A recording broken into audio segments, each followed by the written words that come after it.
Hello, my name is Katie. I'm going to start off the Group 3 presentation about shamanic wisdom, analysis of the spirit in the land. I'm going to start the presentation with a summary, and later on, the first part of the summary, and later on, Clay will continue the summary, and then Cole will present his and Shane's part of the presentation, and Brooke will finish everything. Um, well, the first thing I wanted to do before starting the summary of the book, I wanted to give a background about the clans and a bit about those who were directly involved in the trials and whose names is more often than not mentioned when we're talking about them. So the first person is from the Gitscan land, and I'm really sorry if I'm pronouncing it wrong. Dinzy Gitscan. Well, he unfortunately died very recently in 2014, passed away in 2014. He was an extraordinary man, in my opinion. He was a historian, a carver, and also he was a very strong advocate for education. He actually added or designed the courses about um, Aboriginal Aboriginal culture, Aboriginal culture, and the University of Northern BC, and he was later on given an honorary doctorate. The second person is Earl Muldoon. He was also very famously associated with the trials. He was also a very famous totem resurrector. He restored many totem poles, two of which are still in Plaza of Nations in Vancouver that we can go and have a look. He gave a lot of addresses to the court during many, many years, and one of my favorite quote of his that I thought would be very, very fantastic to start the presentation off with is, if you take a bucket of water out of the Skeena River, the Skeena keeps on flowing. Our rights will flow and they will flow forever. Okay, now let's just start with a little bit of a background about the trials and how they started. In 1884, there was an influx of miners in Lone Creek land, and the indigenous people were not notified of this. It was without their consent. It was in the lands that they used for hunting, fruit gathering, fishing. It was really, really important to their way of life, still is. And they felt that they were being wronged and robbed of what was rightfully theirs. So uh, the Gitskan chief actually addresses the court and explains all of this to them, and um, tries to explain it, telling them that it felt like they were cutting off their foot. He goes on to say that yes, if you cut an animal's foot, they can still probably live on or survive, but you're still making them liable, and you're still making them uh, lose one of their foot. Now, after all of this, around 7 years later, um, around 7 years later, Chief Galdo appealed to the justice and tried to uh, get back the land near Skeena River, which is shown in the picture. It's a very, very beautiful river. And he also raised the same points that they used it for hunting, soaring, fishing, all of that. And they needed this land. It was rightfully theirs. And it was being taken away by people that it did not belong there. So the houses were being built in places that they shouldn't have been built. And he goes on to say that even the school was turned into a trading establishment with the purpose of gain instead of education, which still is true to some extent. And he strictly protested against all of these proceedings and wanted aid from the law to protect them in this matter. Now, they went back and forth for several years until 1910. Now, in 1910, the chiefs got to meet the prime minister at the time. He was Sir Wilfrid Laurier. Sorry if I'm pronouncing that wrong, but ironically, he was an attorney. And the chiefs went to him in hopes of stopping the wrongful appropriation of their land, to which they faced refusal. And so they went on to address the Royal Commission and demanded to get back what was theirs and given to them by God, and was going on for generations and generations and generations. But all of that kind of resulted into something worse rather than something good. The Indian Act was developed because of these protests.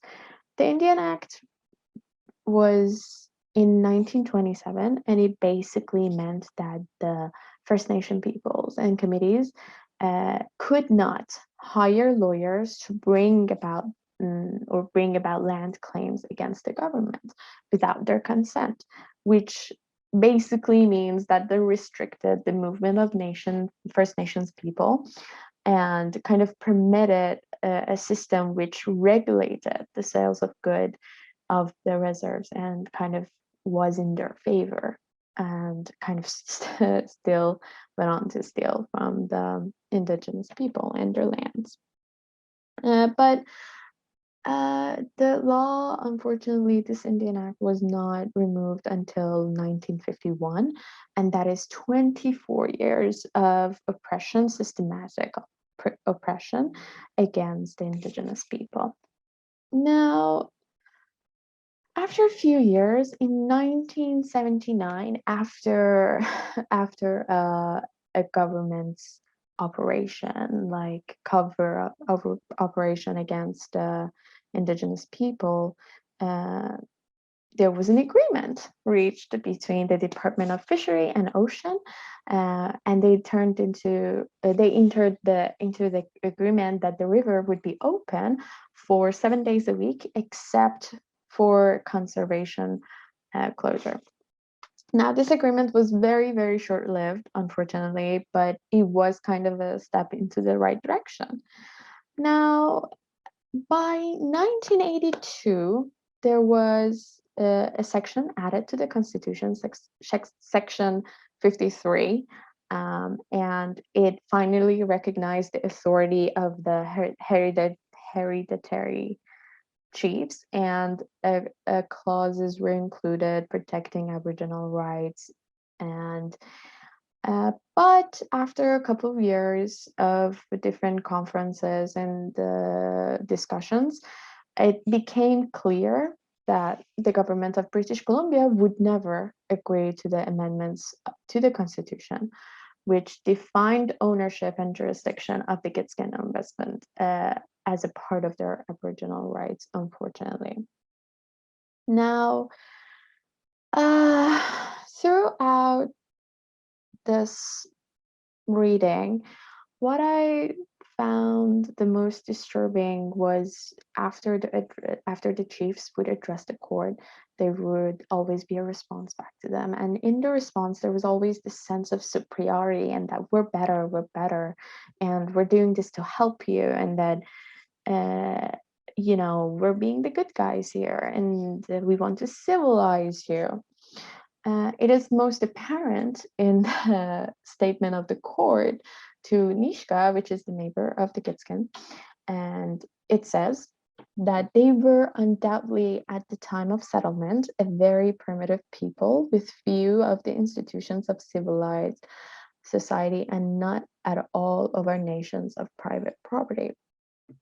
Now, there is like a very, very white European Canadian superiority in that statement, and it kind of says that the Indian societies are primitive, and so therefore their asserted rights to their territories and resources is not really based on rationality or something like that. Well, I think in the past couple of recent years, the government things have been looking up a little bit.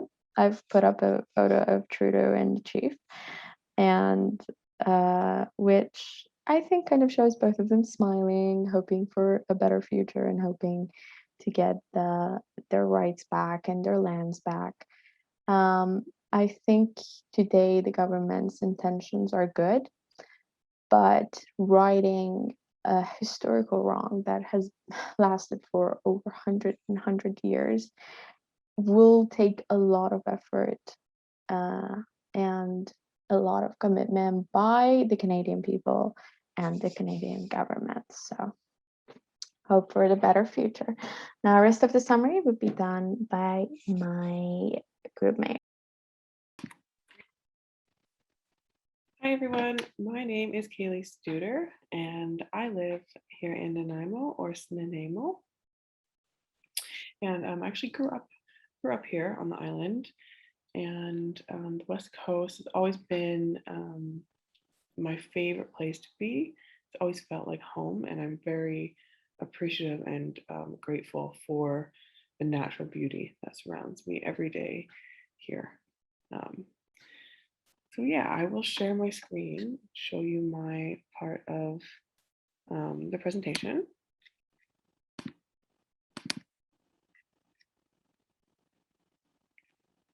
Okay, so summary of the Spirit of the Land Part 2. So the Gitxsan and the Wet'suwet'en, let me make sure I say that right, I've been practicing. The Gitxsan and the Wet'suwet'en cultures are ancient in tradition and have many spiritual and cultural beliefs of interconnectedness that all stem from mutual respect for the land, the animals, and the people. Their spiritual beliefs are centered around their relationships with animals and the spirit world. These beliefs can even coincide with that of Christianity since colonization. Some Gitxsan and Wet'suwet'en people have integrated aspects of Christianity into their regular lives. They do so while maintaining such key beliefs in their indigenous cultures: the importance of songs, dreams, spirit power, and reincarnation, for example. In Gitxsan and Wet'suwet'en society, the chiefs are responsible for being legal knowledge keepers of their ancestors' history, and more specifically, the history and importance of the land and territory they are from. Each chief of the Gitxsan and Wet'suwet'en nations feast, and the tradition of storytelling and history mapping are passed down to others who have the right to then share these stories as absolute fact. This historical record is shared through gathering for a feast, and it is the chief's responsibility to share stories and facts. Although they may not have witnessed the events in history that they speak of, they are responsible to learn through certain teachings. This role is extremely important and strongly needed for the cultures to thrive and continue.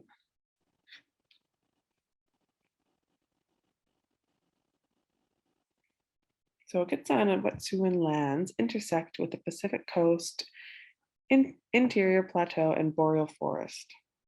Harvesting there is more abundant, and the ownership of the territories has always been important to these nations and their systems. The Gitxsan and Wet'suwet'en have always been traders long before Europeans came. A difficulty lies in the miscommunications between the settlers and the indigenous about this land. Nidint is a term closely related to witnessed, acknowledged, and confirmed.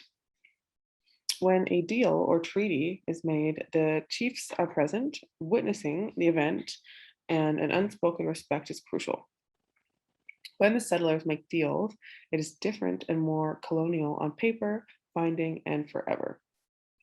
We begin to see the analogy between Gitxsan and Wet'suwet'en and Nid-based fact and what colonial cultures take to be scientific fact. And this is where the miscommunications can come into play. So some more examples of some cultural miscommunications. The cultural perspectives and understandings differ greatly between Western societies and Indigenous societies. For example, in The Spirit of the Land, Part 2, a group of miners failed to put out their fire one day in the early 1900s. 12 Gitxsan homes burned down alongside their belongings and 12 crest poles as well. The accounts were largely recorded by white settler newspapers, and so the perspective is seen through a one-way lens.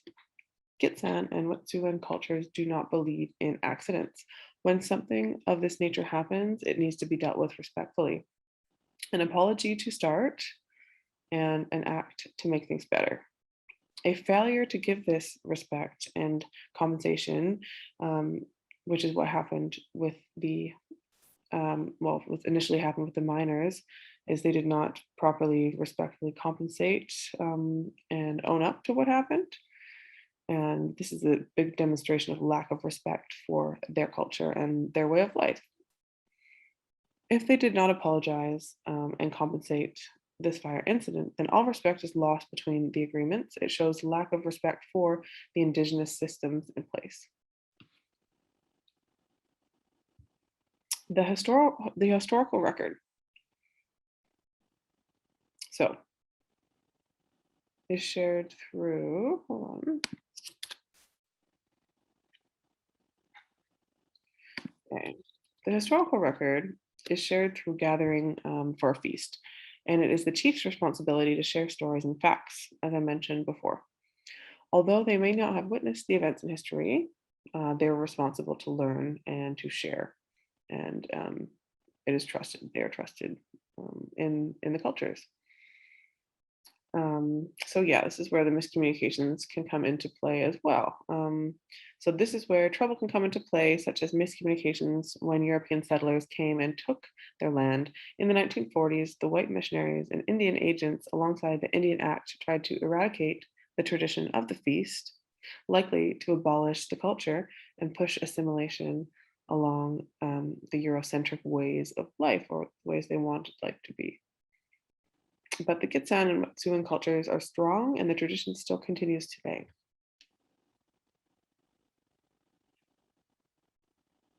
The McKenna McBride trial. Reserve land. The reasoning for the placement of the reserve land system was brought on by the settlers, and it was challenged in this hearing, and it was an important case for the fight for Indigenous rights. We want our land back, William Holland, speaking for the chief, said. Essentially, he said, this reserve land is not something we wished for. This country originally belonged to our ancestors. Until recently, there were no lines or dividing of territories as the settlers have done, and we were able to use the land as our ancestors have for thousands of years. Being told to stay on my reserve land is inhumane, and telling us we cannot fish here freely, cannot hunt or sell here is an infringement on our Indigenous rights. To this day, there is still tension and land rights between settlers and Gitxsan and Wet'suwet'en nations relating to land, fishing, and ancestral rights. Hello, everybody. My name is Cole, and my main focus today will be relating the spirit in the land to our previous readings and explaining my thoughts and interpretation of the text. Beginning on the first slide, I'll begin by discussing the relation between the spirit and the land and Pythagoras' teachings of the Golden Verses.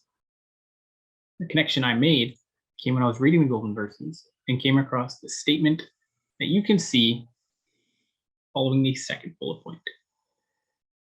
This quote from Pythagoras seemed to complement the case of Tillamook v. British Columbia. The Wet'suwet'en people were not experts on territorial law, but rather than remain ignorant of the issues they were facing, they chose to learn what was necessary and took the government to court. Also included on this slide is a photo of some of the Wet'suwet'en people and the wonderful Earl Muldoe, who unfortunately this past January passed away. Continuing to the next slide, I will be discussing the relation between the spirit and the land in Descartes' meditation of first philosophy. The most evident similarity I found came when we read about Descartes' way of thinking, which was designed to encourage or seduce others to accept and follow his techniques. The Gitson and Wet'suwet'en people had to convince the court to accept their way of thinking, which I believe is an example of the use of Descartes' way of thinking. I would also appreciate if you note at the bottom left, I have left a quote, which I believe is quite a powerful statement, really, which shows that for the court to be able to understand the Aboriginal way of thinking and to understand where they were coming from with this lawsuit, they first had to kind of doubt their own way of thinking before they could begin to understand the Aboriginals.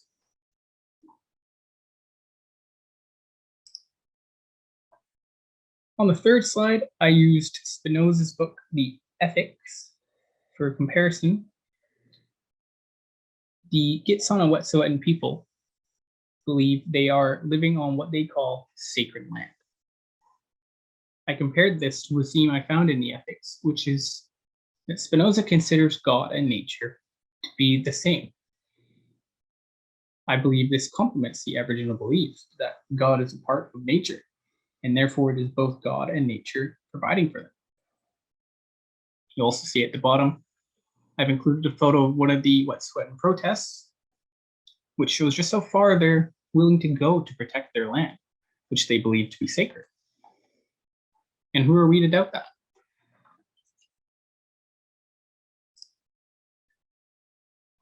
My final slide here discusses the relation between the spirit and the land and Keith Basso's Wisdom Sits in Place. Both of these pieces of writing I found seem to share the theme of understanding a way of life. I share an example of this theme being used in The Spirit of the Land in the second paragraph. For Basso, to understand the Apache's way of life was necessary because he wished to study the Apache's sense of place. And he found it important that he understand the people first. And I think that was important during the court case of the Wet'suwet'en people. So that's me. Thank you for your time, and I hope you enjoyed my presentation.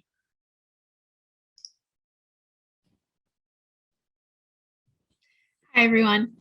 Today I'm going to be discussing the assessment of the author's position in The Spirit of the Land for my part of this presentation.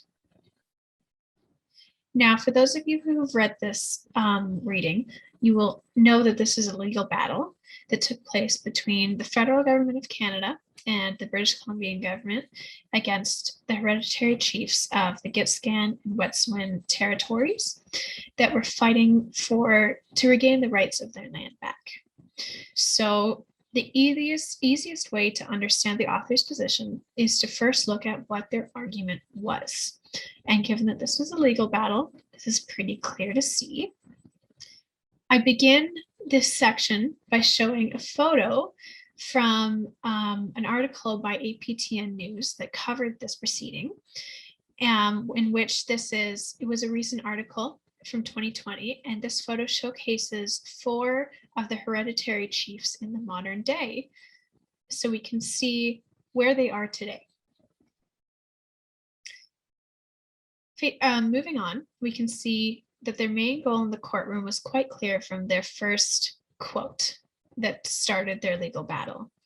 And in this quote, they say, the Gitskan and Wet'suwet'en, in asserting their rights of ownership and jurisdiction over their territory, are affirming the foundations upon which their civilizations are based and have been based for over 5,000 years. In denying that these rights exist, the province of British Columbia and the federal government of Canada are denying the very existence of those civilizations. We can see here that these peoples and this group want the right to own their land back. They want the government to acknowledge that this is their land, and they have a strong ancestry built into the soil that has been lived in for so long, for 5,000 years, and that by denying them the right to own the land that was once theirs, the government is working out of laws that are based out of racism and a strong and heavy bias that these people do not deserve the right to own this land. Moving forward, we can see that not only do they want the right to own this land, but they want the right to have the land be respected as it ought to be. It should not be a space where the government can build or sell to someone who wants to build or destroy the land when it is so rich with ancestry and life that belongs to not only to their people, but to the people who are now on the soil, to the people who live on this earth and want the betterment of it for the sake of the future generations coming. So in their quote here that I've chosen, they state, the nature of the continuum between humans, animals, and the spirit world within cycles of existence underpins much of the evidence you will hear. The Gitskan and Wet'suwet'en believe that both humans and animals, when they die, have the potential to be reincarnated, but only if the spirit is treated with the appropriate respect. They are clearly calling here that the people using this land, the people owning this land, are not respecting it in a way that will benefit the land itself. And they want not only to gain the rights back to this land, but they want to share their wisdom and their knowledge on it so people know how the Canadian soil and the American soil and just the earth in general should be treated for the purpose of the continuation of life. They want their belief system here to also be acknowledged, because not everyone in every culture will agree that there is a spirit world. They will not agree that reincarnation exists or anything really. You know, we all have a different God in different cultures, and they're not saying that they want to everyone to conform to their religion or their belief system. They just want people to listen to what they have learned from their elders and from the elders who came before them for the last 5,000 years, that their civilizations have thrived and prospered on this soil. They go on to say that in this way, a person's actions not only interact with those of the animals and the spirits, but also have repercussions for future generations. Their selflessness is really seen here because they acknowledge that this fight is not just for themselves. It is not even just for their future generations, but it is rather for the generations of people, of Canadians, of Americans, of anyone coming after them that need to have this land in the way that they have had it in previous years. And they want the land to remain as vital and as luxurious and prosperous as it can be for the generations moving forward. So one of the sections that we need to cover here is this argument agreeable? And the easy answer here is yes, in my point of view and in the point of view of my group. But we acknowledge that we cannot just speak on our point of view of this, because as a learning community and as students, it is important to acknowledge that we will have different understandings of the reading. We will have different interpretations of how things are said, the tones that are used. And we may even have biases going into this that we may or may not be aware of. And those biases may be informing our judgment beyond the base of what we are seeing. So, in terms of why my group and I feel that this is agreeable, is what I have divided into 3 sections. Firstly, in terms of this class, this reading and their argument connects us to former teachings of how Indigenous people respect the land and see it as a method of rooting their knowledge and history. Now, we can see this through Basso's work in the earlier beginnings of this unit, where he can see that wisdom is rooted in the land. But we can even see it so early as our first unit that focused on Elsie Paul and the cedar tree, where she is calling on how the stories told to her by her elders and the stories she shares to her youth now are taught with the purpose of benefiting the land and benefiting the cedar tree, but also benefiting those who are using it. Because when the tree is overused, when it is overharvested, it will not survive to last till the next harvesting. If we cut down the tree at its roots and use it for the bare bones of what it has, then we will not acknowledge that it can be used for so many other things. And then that tree will be gone for our children to use later on, even if we plant a new one. So we can see strongly the connection here between all these lessons that we are learning in this class and how they coincide for not just the betterment of this group of people and their culture, but also the betterment just of the land in general. Our second point goes into how these civilizations are obviously far older than us and than ours. So the act of treating these elders and just these people in general as though their stories are not worthy of being heard or listened to is awful and heinous, because who are we to say, even our elders, our grandmothers and grandfathers who have lived on this earth for longer than us, who are they to say to us, oh, this is how the world ought to be run, when we can see the Indigenous peoples that can track their civilizations to 5,000 years on this very soil that we are now living on. No one will have a better grasp on how the land should be treated than people who have lived on it for so long and faced so many injustices and still not only chosen to live here, but fought to survive on this land that is their ancestral home. Now, for our final point, we wanted to acknowledge that, of course, there are 2 sides to every story.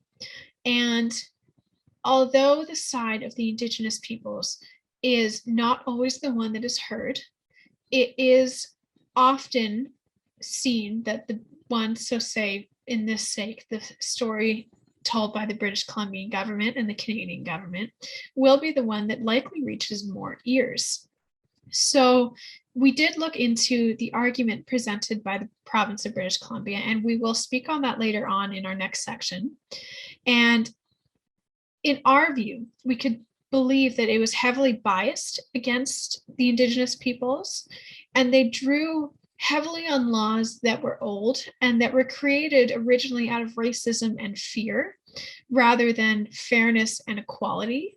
And those laws prohibited them from being able to strive in their argument to see the benefits of letting the Indigenous people have the right to their land. So if you, as a student and as a learner, do not agree with this reading or do not agree with our assessment of the author's position, that is okay. It is not something where everyone will see the exact same way on it, but I encourage you to ask yourself why, and to question what parts of it you don't agree with, or to question why perhaps you agree with someone else's story versus another person's story, not just in this case, but in every case where there is two sides.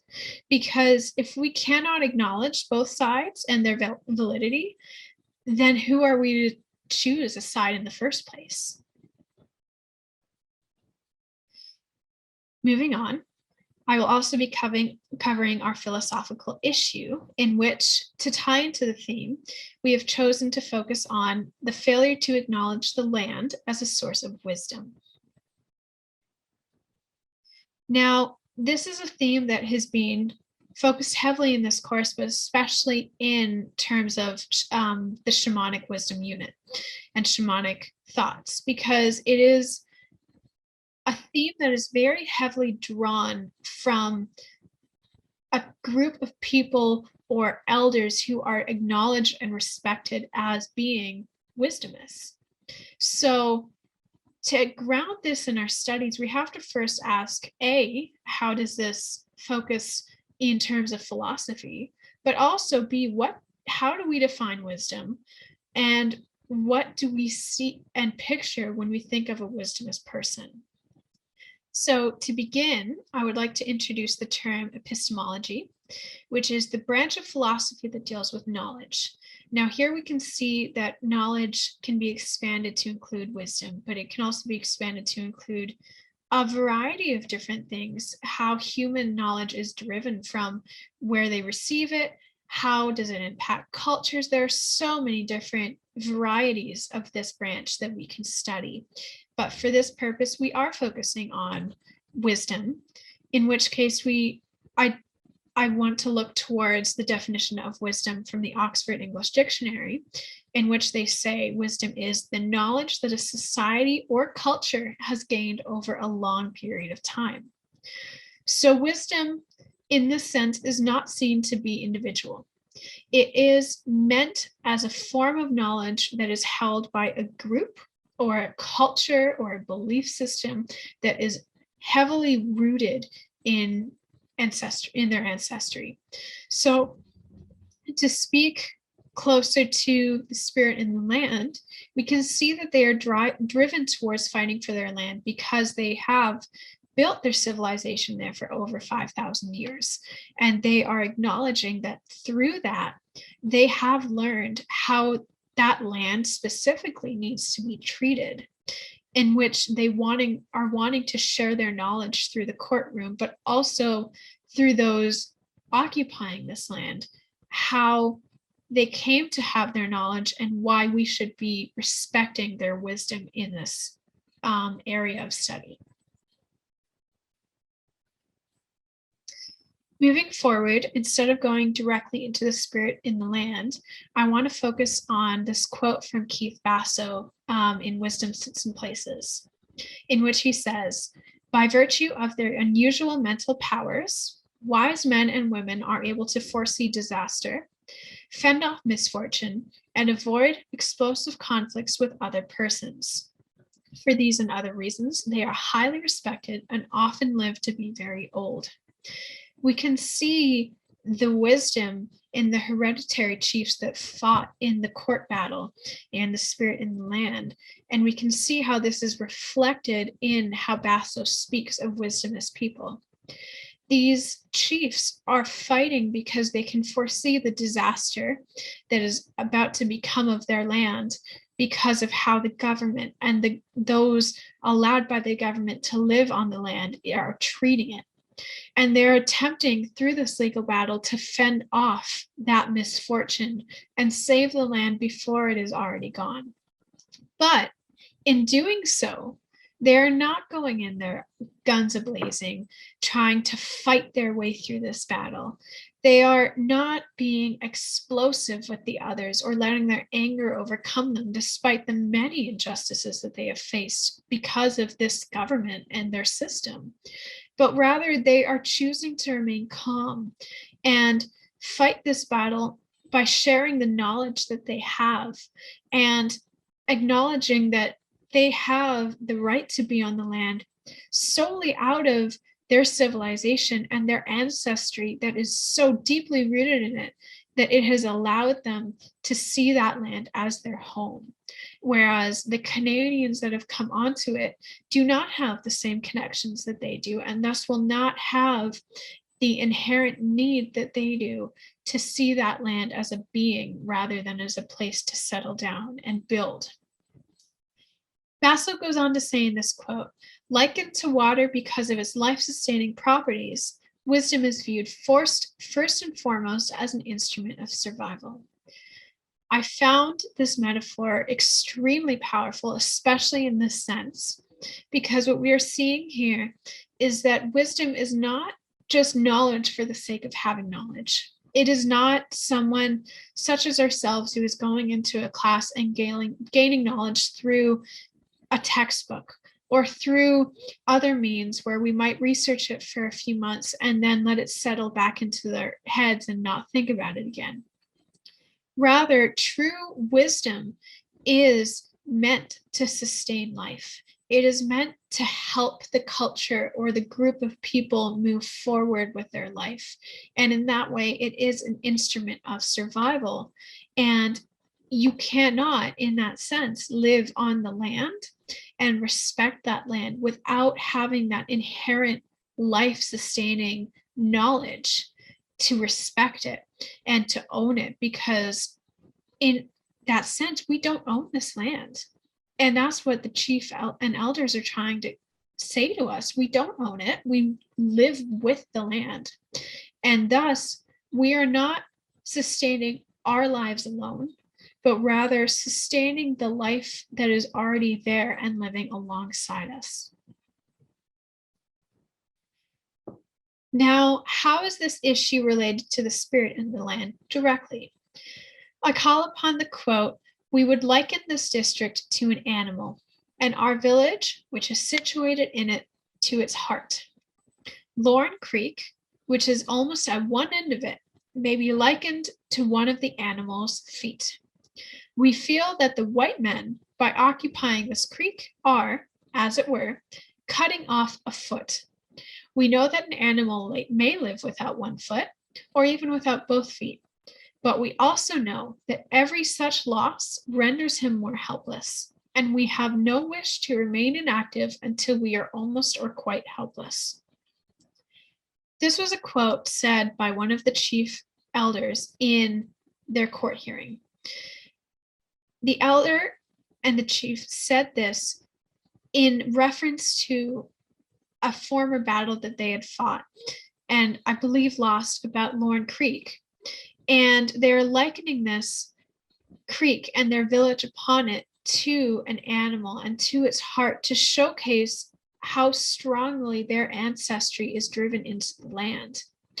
They're saying that, yes, we may live without a foot and we can easily survive, but will the land survive for our future generations who will not have those feet and eventually will not have further, like, you'll start with the feet and then the legs will be removed and then the arms will be removed, and what will be left for those future generations when the land is nothing but dust and they have nothing to sustain themselves on it?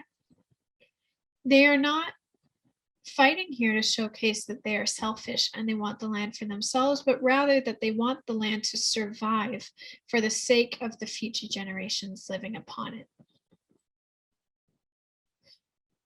For the sake of sharing both sides of the story, I studied the British Columbian government's argument here. And one quote in specific interest stood out to me, in which they argued that the plaintiffs, aka the hereditary chiefs, had no right or interest in the land, and that their claim for compensation ought to be against the federal government. We are seeing a few things here with this quote. We're seeing that they're not acknowledging that their ancestry is in the land. They're just seeing the indigenous peoples fighting here as a group of people wanting the land for themselves. They essentially are seeing them as people who are striving to take the government's land away from the government, whereas it is never the government's land in the first place.